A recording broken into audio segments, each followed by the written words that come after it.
ராஜீவ் கொலை, மறைக்கப்பட்ட உண்மைகளும் நளினி பிரியங்கா சந்திப்பும்.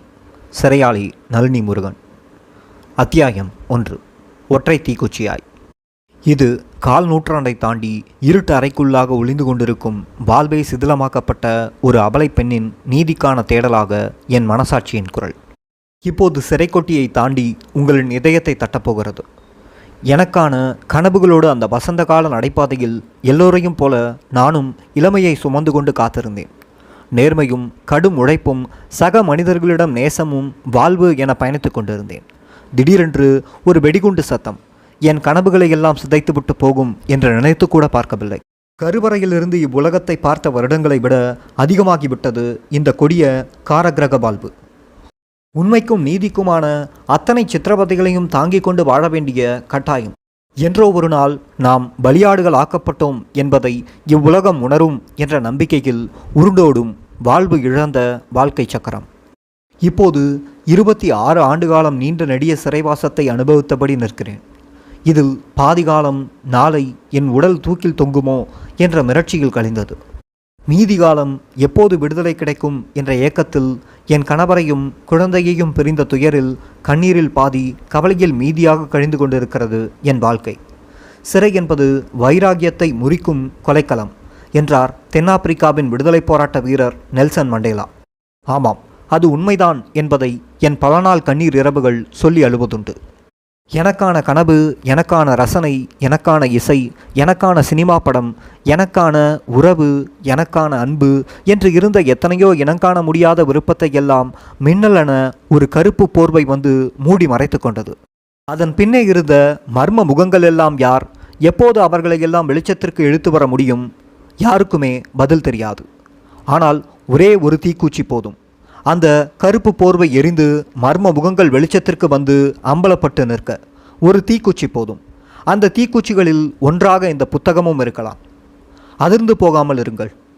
இந்த தீக்குச்சியின் வரிகள் உங்கள் இதயத்தை தடதடக்க வைக்கலாம், உறைந்து போகவும் வைக்கலாம். என் துயரங்கள் உங்களை தாக்கிவிட்டு போகலாம். உங்களது உறக்கம் உங்களுக்கே எதிரியாகி நிற்கலாம். கை நிறைய பட்டாம்பூச்சிகளை வைத்து கொண்டிருக்கும் உங்களின் கனவுகளும் ஓரிரு நாட்கள் கலைந்த மேகங்களாக மாறலாம். எச்சரிக்கை.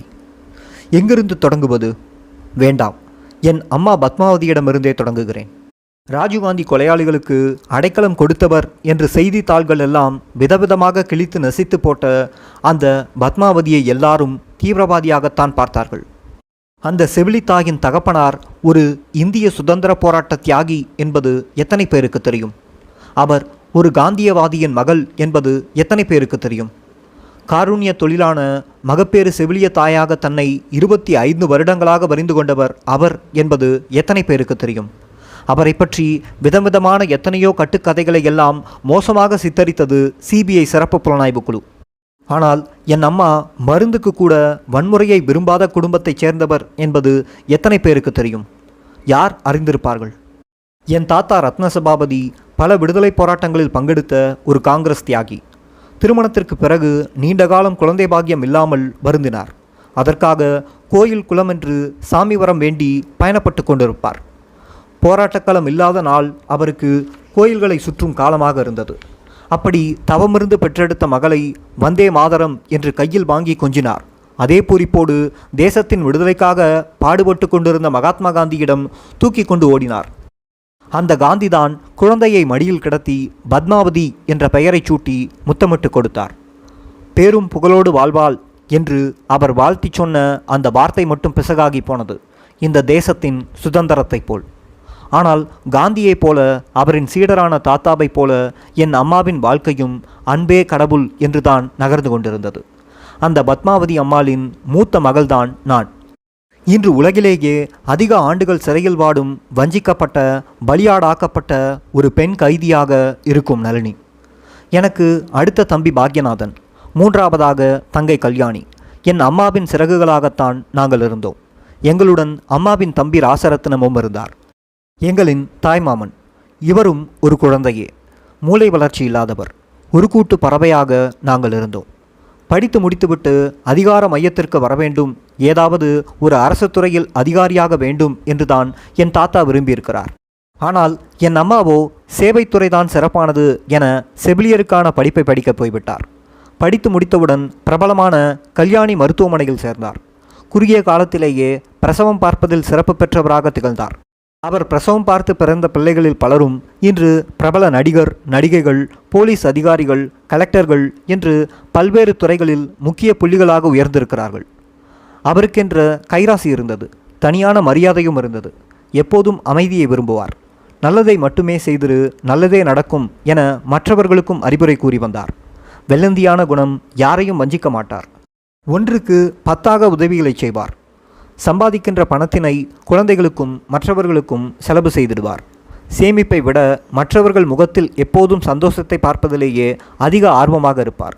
அன்பு காட்டினாலும் அப்படித்தான். அன்புக்காகவே ஓடி ஓடி உதவி நிற்பார். இளம் வயதில் இந்த குணநலன்கள் யாருக்குத்தான் பிடிக்காது? அந்த மருத்துவமனையில் அனைவருக்கும் பிடித்து போயிருந்தது அம்மாவை. அதில் சத்யநாராயணன் என்ற போலீஸ் சப் இன்ஸ்பெக்டருக்கு அதிகமாகவே பிடித்து போனது. நோயாளியாக இருந்த அவரது அம்மாவை பார்ப்பதற்காக அடிக்கடி அங்கே வருவார். அப்படி வந்தவர் பத்மாவதி அம்மாவோடு அதிகம் பேசினார். அந்த சந்திப்பு இருவருக்குள்ளும் நட்பை வளர்த்திருந்தது. அந்த நட்பே குடும்பத்தார் சம்மதத்தோடு 2வது திருமணத்தில் போய் முடிந்து நாங்கள் 3 பேர் பிள்ளைகளாக பிறந்தோம். 1000 கஷ்டம் இருந்தாலும் அம்மா எங்களுக்கு எந்த குறையும் வைத்ததில்லை. பெரிதாக சேர்த்து வைக்க வேண்டும் என்றெல்லாம் நினைத்ததில்லை. பிள்ளைகள் ஆசைப்பட்டதை வாங்கி கொடுக்க வேண்டும், நன்றாக வளர்க்க வேண்டும், கஷ்டப்பட்டாவது படிக்க வைத்து விட வேண்டும், பிள்ளைகளை சொந்த காலில் நிற்க வைத்தால் போதும் என்று பாடுபட்டார். அதுதான் அம்மாவின் ஒரே ஆசையாக இருந்தது. நான் பிறந்த 27/5/1964 அன்றுதான் இந்த தேசத்தின் முன்னாள் பிரதமர் நேரு அவர்கள் இறந்திருந்தார். பேருந்துகள், வாகனங்கள் எதுவும் அன்று ஓடவில்லை. ஒரு நாள் முழுவதும் மருத்துவமனையில் இருந்துவிட்டு அடுத்த நாள் தான் என்னை வீட்டுக்கு தூக்கிச் சென்றார்கள். எனக்கு விவரம் தெரிந்த நாளில் அடிக்கடி என் அம்மா சொல்லி கேட்ட வார்த்தை இது. நான் 4 வயதாக இருக்கும்போதே நான் சுட்டியாக இருந்திருக்கிறேன். எதையும் பட்டென்று பேசிடும் பழக்கம் அப்போதே இருந்திருக்கிறது. என் சேட்டைகள் தாங்காது 1 வயது அதிகமாக கூறி பள்ளியில் சேர்த்து விட்டார். மயிலாப்பூரில் ஜெர்மன் தம்பதியினர் நடத்திய சிறப்பான உயர்நிலைப் பள்ளியில்தான் 12ஆம் வகுப்பு வரையிலும் படித்தேன். அதன் பிறகு புகழ்பெற்ற எத்திராஜ் மகளிர் கல்லூரியில் சேர்ந்தேன். எனக்கு பிடித்த இளங்கலை ஆங்கில இலக்கியம்தான் எடுத்து படித்தேன். படிப்பில் எந்த தடையும் இல்லை. வெற்றிகரமாகவே முடித்தேன். சரளமான ஆங்கில புலமை எனக்கு அப்போதே வாய்த்திருந்தது. இளங்கலை முடித்த உடனேயே முதுகலை படிக்கத் தொடங்கினேன். அத்தோடு வேலையிலும் சேர்ந்து கொண்டேன். வீட்டு பிரச்சனைகள் என் முதுகலை படிப்பை பாதிப்பதாக இருந்தது. நான் படிப்பில் மிக ஆர்வமாக இருந்தேன். அதுதான் பெண்களை என்றும் காத்து நிற்கும் என்பதில் அப்போது நன்கு போதிக்கப்பட்டிருந்தேன். பெண்கள் வேலைக்கு செல்லும் இடங்களில் சந்திக்கும் எல்லாவிதமான சீண்டல்களுக்கும் தொந்தரவுகளுக்கும் நானும் ஆட்பட்டேன். அதனால் ஓரிரு மாதங்களில் 3 இடங்களில் கிடைத்த நல்ல வேலையினை விட்டு விலக வேண்டியதாயிற்று. இந்த காலகட்டத்திலெல்லாம் என் அம்மாவுக்கும் அப்பாவிற்கும் ஏதாவது ஒரு கருத்து வேறுபாடும் தகராறும் நடந்தபடியே இருக்கும். என் அம்மா அந்த கோபத்தை எல்லாம் என் மீது கொட்டுவார். சிறியவளான என்னை அது மிகவும் பாதித்து கொண்டிருந்தது. அங்கே இருந்து கொண்டு என்னால் தொடர்ந்து படிக்க முடியவில்லை. நிம்மதியாக வேலைக்கும் போய் வர முடியவில்லை. எல்லாரும் என்னை வெறுப்பதாக நினைத்தேன். அன்பு காட்ட வேண்டிய அம்மா என்னை சிடுசிடமென்று பேசியபடியே இருக்கிறாரே என ஆதங்கப்பட்டேன். அழுதேன். அந்த வயதில் அப்படித்தான் நினைக்க தோன்றியது.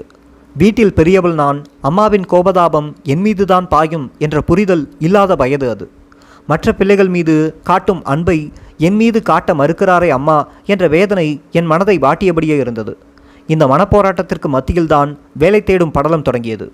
என் ஆங்கில திறமைக்கு பெரிய நிறுவனங்களிலெல்லாம் உடனுக்குடன் வேலை கிடைத்தது. ஆனால் தொடர்ந்து நீடிக்க முடியவில்லை. வழக்கமான ஆண் ஊழியர்களின் மேல் அதிகாரிகளின் சீண்டல்கள் தான் அதற்கு காரணம். எதையும் மூடி மறைக்கும் குணம் எனக்கு கிடையாது. பட்டென்று முகத்தில் அடித்தாற்போல் பேசிவிடுவேன். அதனாலேயே அந்த இடத்தில் வேலை செய்ய பிடிக்காமல் வெளியேறிவிடுவேன். கடைசியாக அடையாறில் உள்ள பிரபலமான அனபான் சிலிக்கான் கம்பெனியில் வந்து சேர்ந்தேன். புதிய இடம், ஒரு மாற்றமாக இருந்தது. எல்லோரும் நட்பாகவும் மரியாதையாகவும் நடத்தினார்கள். அதனாலேயே அங்கு வேலையில் நீடித்திருந்தேன். அந்த அனபான் கம்பெனியின் மேலாளரும் இயக்குனரும் சிறந்த பண்பாளர்களாகவும் பரிவு கொண்டவர்களாகவும் இருந்தார்கள். இந்த வழக்கில் நான் சிக்க வைக்கப்பட்ட பின்னர் கூட என்னை நிரபராதி என்று நம்பினார்கள். என் மீது கருணையாக இருந்தார்கள். எனக்கு கடிதம் போட்டார்கள். என்னை நேரில் வந்து சந்தித்தார்கள். சிறையில் பிறந்த குழந்தையை வளர்க்க முன்வந்தார்கள். விடுதலையானவுடன் எனக்கு மீண்டும் வேலை தர உறுதியளித்தார்கள். இப்படி 4 நூற்றாண்டுகளுக்கு மேலாக சிறைக்குள் வைத்து உயிரோடு வதைப்பார்கள் என்பதை அப்போது யாருமே கற்பனை கூட செய்திருக்க முடியாது. இதற்கிடையில் நான் வீட்டை விட்டு வெளியே வர வேண்டியதாயிற்று. பெரிதாக ஒன்றுமில்லை.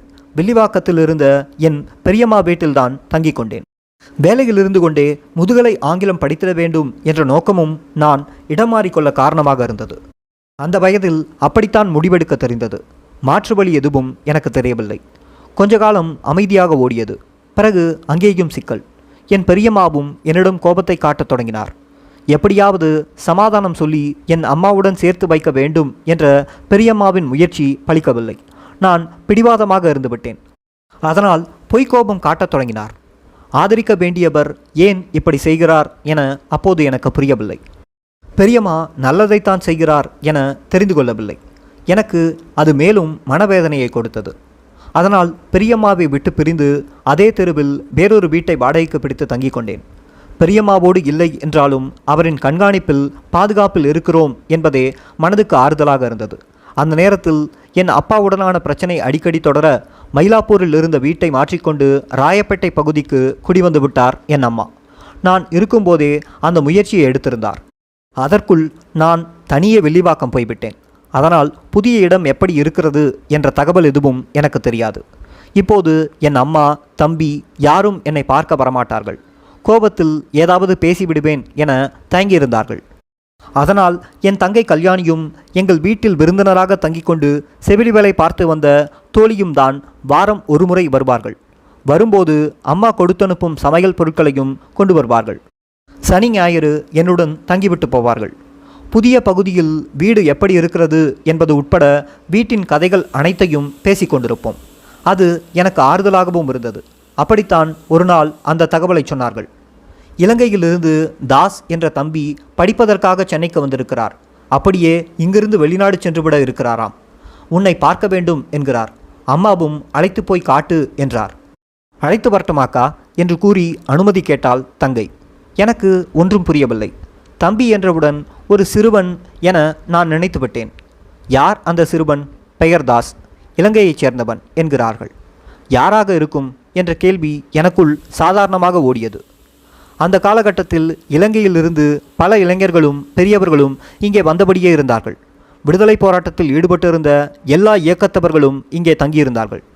அப்போது முதல்வராக இருந்த எம்ஜிஆர், எதிர்க்கட்சி தலைவராக இருந்த கலைஞர் உட்பட அனைத்து கட்சி தலைவர்களும் போராளிகளை ஆதரித்து நின்றார்கள்.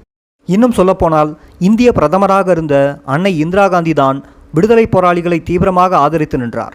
அவர்தான் போராளி இயக்கங்களுக்கு தங்க அனுமதி அளித்து போர் பயிற்சியும் கற்றுத்தர உதவியாக நிற்கிறார் என பலரும் பேசிக்கொள்வார்கள். அத்தோடு மத்திய மாநில அரசுகள் பண உதவிகள், பொருளுதவிகள், ஆயுத உதவிகள் எல்லாம் ஈழப் போராளி இயக்கங்களுக்கு செய்து வளர்த்துவிட்டன. பொதுமக்கள் மத்தியில் ஈழப் போராளிகளுக்கும் ஏகப்பட்ட அபிமானம் இருந்த காலகட்டம் அது. அக்காலத்தில் பொதுமக்கள், மாணவர்கள் ஏகப்பட்ட நிதி சேகரித்து ஈழப் போராளிகளுக்கு கொடுத்திருந்தார்கள். அதனாலேயே இங்கு ஈழ விடுதலையில் அக்கறை கொண்ட அத்தனை தமிழர்களும் கட்சி பாகுபாடு இல்லாமல் போராளிகளுக்கு ஆதரவாக நின்றார்கள். தமிழர்கள் அல்லாத பிற இனத்தவர்களின் ஆதரவும் அப்படித்தான் இருந்தது. எல்லா தரப்பினரும் போராளிகளுக்கு இங்கே பேருதவி செய்தார்கள். அங்கிருந்து வரும் போராளி இயக்கத்தவர்கள் இங்கே இளைஞர்களை திரட்டி ஊர் ஊராக சென்று இலங்கையில் நடந்த இனப்படுகொலை குறித்த வீடியோ படங்களை போட்டு காட்டுவார்கள். மக்கள் நிதியை வாரி கொடுப்பார்கள். பல இளைஞர்கள் போராளிகளோடு சேர்ந்து கொண்டு ஊர் ஊராக செல்வார்கள். அவர்கள் மீது மக்களுக்கு அன்பும் மரியாதையும் இருந்தது. ஆயிரக்கணக்கான தமிழக இளைஞர்கள் அவர்களுக்காக உழைப்பதில், உடனிருப்பதில் கடமையாக இருந்தார்கள் என்றே கூற வேண்டும். ஈழ விடுதலை இயக்கத்தைச் சேர்ந்தவர்கள் இங்கே தமிழகத்தின் பல ஊர்களிலும் தங்கியிருந்தார்கள். தமிழக அரசும் மக்களும் தான் எங்களுக்கு இருக்கும் ஒரே தார்மீக ஆதரவு என்று பிரச்சாரமெல்லாம் செய்வார்கள். அன்றைய முதலமைச்சர் எம்ஜிஆர் அவர்களும் தமிழக அரசு நிதியிலிருந்து விடுதலை புலிகளுக்கு 4 கோடி ரூபாய் தந்தார் என்று இன்றும் பெருமையாக பேசுவார்கள். போராளிகள் என கூறிக்கொண்டு யாரும் எந்த வீட்டிலும் போய் நிற்கலாம். தமிழகத்து இளைஞர்கள் அவர்களுக்கு பெரும் ஆதரவாய் சுழன்று வேலை செய்வார்கள். அப்படி போராளிகளுக்கு ஆதரவாக நின்ற இளைஞர்கள் பட்டாளத்தில் என் தம்பி பாக்யநாதனும் ஒருவன். அப்போது சென்னையில் பிரபல புகைப்பட நிபுணராக இருந்த சுபாஷ் சுந்தரம் ஐயாவின் ஃபோட்டோ ஸ்டூடியோவுக்கு அடிக்கடி சென்று வருவான் தம்பி. அங்குதான் பேரறிவாளன், ஹரிபாபு, முத்துராஜ் உள்ளிட்ட பலரும் புகைப்பட கலை பயிற்சியை சுபாஷ் சுந்தரம் ஐயாவிடம் கற்றுக்கொண்டிருந்தார்கள். அந்த காலகட்டத்தில் போராளி இயக்கத்தைச் சேர்ந்த பலரும் அங்கே அவரிடம் வருவதும் போவதுமாக இருந்தார்கள். அங்கு வைத்துதான் தம்பி பேரறிவாளன் என் தம்பி பாக்யநாதனுக்கு நண்பரானார். அறிவு சென்னைக்கு வரும்போதெல்லாம் எங்கள் வீட்டிற்கு வந்து தங்கிச் செல்வார். எப்போதாவது தேவை என்றால் எங்கள் வீட்டில் தங்கியிருந்துவிட்டு சோலார்பேட்டைக்கு போய்விடுவார். அவ்வளவுதான். அப்படியான நண்பர்கள் பட்டியலில் புதிதாக வந்து சேர்ந்தவர்தான் தாஸ். என்னை சந்திக்க வரப்போகிறார். அந்த நாளுக்காக காத்திருந்தேன். அத்தியாயம் 1 முற்று. இந்த புத்தகத்துக்காக நான் 2 வருஷமாக காப்பிரைட்ஸ்க்கு ட்ரை பண்ணேன். எனக்கு கிடைக்கல. ஆனால் மக்களாகிய உங்களுக்கு உண்மை தெரியணும் அப்படின்ற ஒரே ஒரு காரணத்துக்காக தான் இந்த புத்தகத்தை நான் பதிவு பண்ணுறேன். திரும்பவும் சொல்லிக்கிறேன், இந்த புத்தகத்தில் என்கிட்ட ஒரு பேஜ் இல்லை. நான் திரும்பி புத்தகத்தை ஆர்டர் பண்ண முயற்சி பண்ணி எனக்கு இது வரைக்கும் புத்தகம் 2 வருஷமாக கிடைக்கவும் இல்லை, காப்பிரைட்ஸும் கிடைக்கல, பெர்மிஷன். ஸோ இதில் என்கிட்ட 255, 256 அப்படின்ற அந்த பக்கம் இல்லை. உங்கள்கிட்ட யார்கிட்டையாவது இருந்ததுன்னா என்னுடைய மெயில் ஐடி எல்லாருக்கும் தெரியும்னு நினைக்கிறேன். அதுக்கு அமிச்சாலும் சரி, இல்லது என்கிட்ட இருக்குன்னு நீங்கள் அமிச்சிங்கனாலும் அந்த பேஜை மட்டும் எனக்கு ஃபோட்டோ எடுத்து அமிச்சிங்கன்னா கூட என்னுடைய ஆடியோ புக்கு ஹெல்ப்ஃபுல்லாக இருக்கும். உங்கள்கிட்ட யார்கிட்டையாவது இருந்தால் அந்த பேஜை மட்டும் அனுப்பவும். மிக்க நன்றி. அடுத்தடுத்த சாப்டர்ஸ் நாளைக்கு வரும். இன்றைக்கி ஒரு சாப்டர் பண்ணியிருக்கேன். நாளையிலேருந்து 2 சாப்டர் ரெக்கார்ட் பண்ணுற மாதிரி பார்க்குறேன். மிக்க நன்றி.